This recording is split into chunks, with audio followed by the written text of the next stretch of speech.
Hello， 大家好，欢迎来到迷思英国的第25期。今天这一期呢，我们来聊一下什么是英国。对，就英国这两个字儿，简单吗？不简单。让我问你 ，UK、Britain、Great Britain、England 是一样的吗？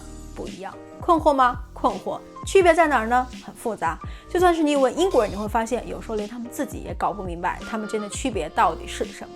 这是英国，它是一个国家，它是一个包括了4个平权国家的国家，分别是英格兰、苏格兰、威尔士和北爱尔兰。英格兰总是被误认为代表了英国整体，因为它是这4个国家当中呢面积最大、人口最多、经济最富有的。对于这个误解呢，英格兰人乐见其成，苏格兰人非常讨厌，威尔士人对此呢不太感兴趣。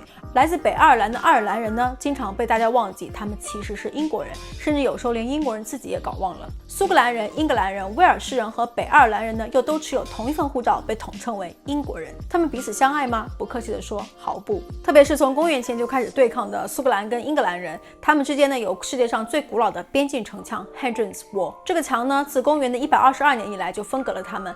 它既不像长城那么长，只有73英里，也不像柏林墙那么有艺术感，甚至实物呢都不能称之为墙。而在阻挡英格兰入侵苏格兰这件事情上呢，做的也不太好，因为苏格兰被入侵了22次。That they may take our lives, but they'll never take our freedom. 相处久了呢，彼此之间的刻板印象也深。比方说，谈到英格兰人吃苦耐劳，茶怎么喝也喝不够，爱排队；苏格兰人抠门，有风度，口音最难懂。 Not a bit of good, not a bit. I put a stake through her heart and garlic round her neck to make sure she never come back. Is that a pretty horrible thing to say when her funeral's going on right now? Too bad, 威尔士 too 人 bad. 不说威尔士语，但事实上说威尔士语的人呢，要多过在苏格兰说苏格兰盖尔语的人。那威尔士呢，也有世界上名字最长的小镇。 Llanfair Pwllgwyngyll Gogerch Chwyrndrobl Llantysilio Gogogoch is not the original name of the village. 北爱尔兰人迷恋橄榄球，能说会道。对于其他的3个国家而言呢，长期以来他们都认为英格兰扮演的是一个蛮横的大家长，而位于英格兰伦敦的威斯敏斯特议会呢，也被视为整个英国的权力中心。但其他的3个国家呢，其实都有自己各自的议会，而且他们在威斯敏斯特议会呢，也有自己的代表。所以事实上呢，他们是可以通过投票左右英格兰的法律，但英格兰人却没有办法去左右他们当地的一些法律。自1997年以来，威斯敏斯特所代表的中央政府下放了一些权利，让苏格兰、威尔士跟北爱尔兰人民呢，在教育、医疗、社会服务跟环境这些能够直接影响他们的事务上，有了自己的控制权。这也是为什么这次新冠疫情爆发以来，英国首相 Boris Johnson 他的内阁政府推出了一系列的抗疫措施。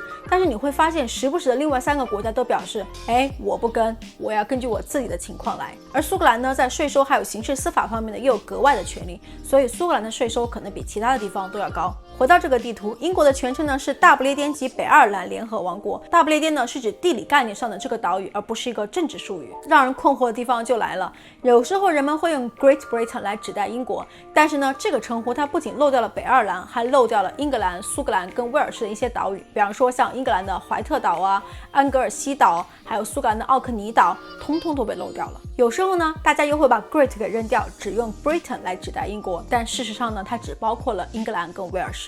因为罗马人在征服英格兰跟威尔士那一天呢，他们将这片土地称之为 Britannia， 或者法语叫做 Brittany。伟大的罗马帝国从来没有征服过苏格兰，可能是因为他们强大的 Hadrian's Wall。那么，英国和爱尔兰共和国在地理上的全称是什么呢？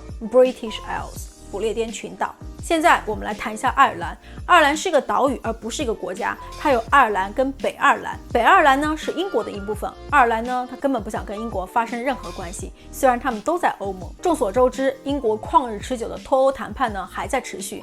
英格兰的政治家呢搞了这么一出政治灾难，那威尔士表示说好吧，我跟。而苏格兰对此呢是恨之入骨，他们觉得自己被英格兰人背叛了，希望再来一次公投脱离英国。北爱尔兰呢现在风中凌乱，因为脱欧带来的跟爱尔兰之间的边境问题。至于北爱尔兰跟英格兰之间的关系呢，又是一个漫长而血腥的故事。我们今天来到伦敦会发现这里公共场所的垃圾桶呢几乎都是一个透明的袋子，这也是因为之前爱尔兰共和军 IRA 发起的炸弹恐怖袭击有关。至于爱尔兰跟英国之间的爱恨情仇，我们以后详细再聊。来谈一下有趣的一面，这是英国的米字旗，它是时尚界的一个标志。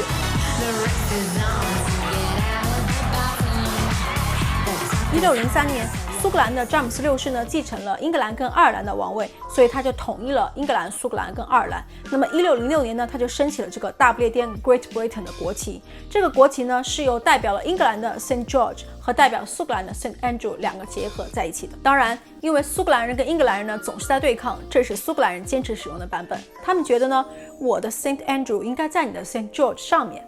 还有一个有趣的地方就是呢，虽然英镑是他们的通用货币，但是苏格兰有自己发行的货币，所以苏格兰人呢可以用自己的钱呢去酒吧里面买啤酒，但是呢，一个英格兰的酒吧老板可以拒绝接收，因为这也是法律的一部分。你可能要问了，那为什么国旗上没有爱尔兰呢？这个我也不太知道了，我猜测可能是因为1642年的时候想将爱尔兰的国旗合并在一起，可能有点困难吧，因为它看起来真的太像 Guinness 啤酒了。爱尔兰的 St. Patrick 旗帜呢，终于在1801年的时候正式成为了英国国旗的一部分。那你又要问了，那威尔士呢？威尔士国旗上那条龙那么酷，在它1542年被纳入到英国的时候呀，国旗标准化这个概念还没有形成。等到威尔士人终于想起来的时候呢，大家已经习惯性的接受了将英格兰的 St. George 这个旗帜视为英格兰跟威尔士的代表。经过前面这些起伏呢，便形成了我们今天所熟悉的英国的国旗米字旗，可怕而美丽的复合体。1922年，爱尔兰的大部分地区呢都脱离了英国，但英国的国旗呢还是保持了原样。为了表达这种损失，他们只是把 UK 的全称从大不列颠及爱尔兰联合王国改成了大不列颠及北爱尔兰联合王国。一个小提示，不要把米字旗拿反了，那意味着国家的灾难。那怎么确定它反没反呢？看这个旗帜的左上角那个红色的十字架，它是不是对着左边的边框？就像欧洲的许多老牌国家一样，英国没有独立日，也没有国庆日。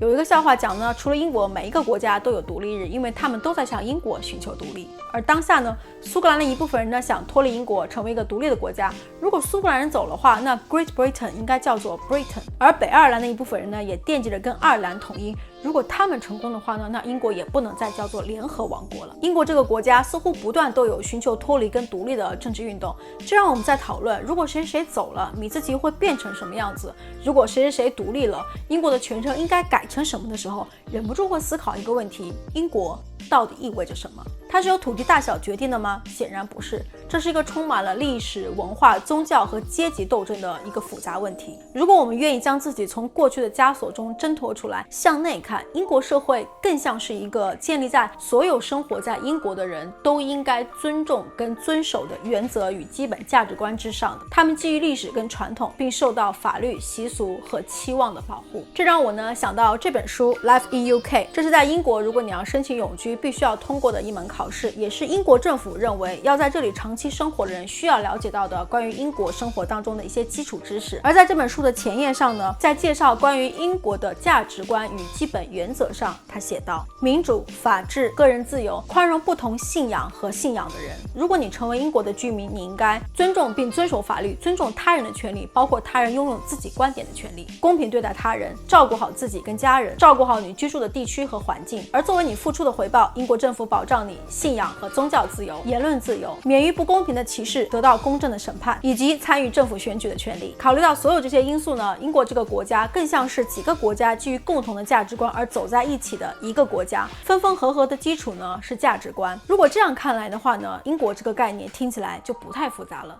对吗？好了，如果你喜欢今天这期节目呢，一定要点赞、分享、订阅我的频道，支持我做更好的节目。欢迎留言和我分享你的建议跟想法，更多有趣有料的英国文化生活话题，迷思英国，我们下期见，拜拜。